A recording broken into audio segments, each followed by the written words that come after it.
ঝালকাঠিতে জাটকা সংরক্ষণ সপ্তাহ শুরু, রেলি ও আলোচনা সভা অনুষ্ঠিত।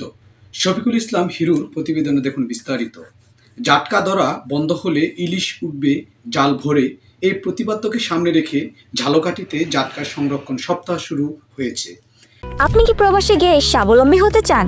পূর্বে বুকিংকৃত বিমানের টিকিট পরিবর্তন করতে চান, অথবা ট্যুরিস্ট ভিসার মাধ্যমে এই সুন্দর পৃথিবী ঘুরে দেখার স্বপ্ন দেখছেন? আপনার স্বপ্নকে বাস্তবায়ন করতে A to Z travels and tours আছে আপনার সাথে। এই উপলক্ষে মঙ্গলবার সকাল 10টায় জেলা প্রশাসক কার্যালয় থেকে একটি বর্ণাঢ্য রেলি বের হয়।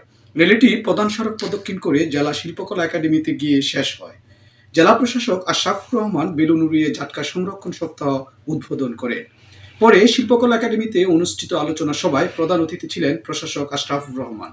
জেলা মৎস্য কর্মকর্তা মোহাম্মদ রবিউল ইসলামের সভাপতিত্বে বক্তব্য রাখেন পুলিশ সুপার উজ্জ্বল কুমার রায়, civil surgeon doctor Humayun Kabir, নির্বাহী অফিসার ফারহানা ইয়াসমিন প্রমুখ।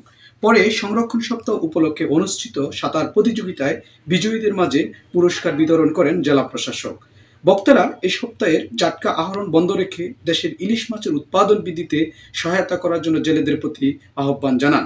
8ই এপ্রিল থেকে 14ই এপ্রিল পর্যন্ত জেলেদের নদী থেকে জাটকা আহরণ, বাজারজাতকরণ, মজুত ও বিক্রি করার উপর নিষেধাজ্ঞা রয়েছে। জেলা প্রশাসন ও মৎস্য অধিদপ্তরের আয়োজনে সরকারি কর্মকর্তা, সাংবাদিক ও মৎস্যজীবীদের উপস্থিত ছিলেন।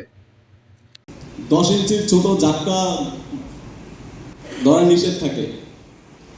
সরকারের জন্য যথেষ্ট পদক্ষেপ নিয়েছে যাতে আমরা বড় বড় অনেক বেশি ইলিশ পাই। এজন্য যখন এই মাছ ধরা বন্ধ থাকে তখন জেলেরা খুবই দুর্দশা থাকে, যাতে জেলেরা স্বাবলম্বী হতে পারে। 26 টেলিভিশন, মাতৃভূমির বন্ধনে।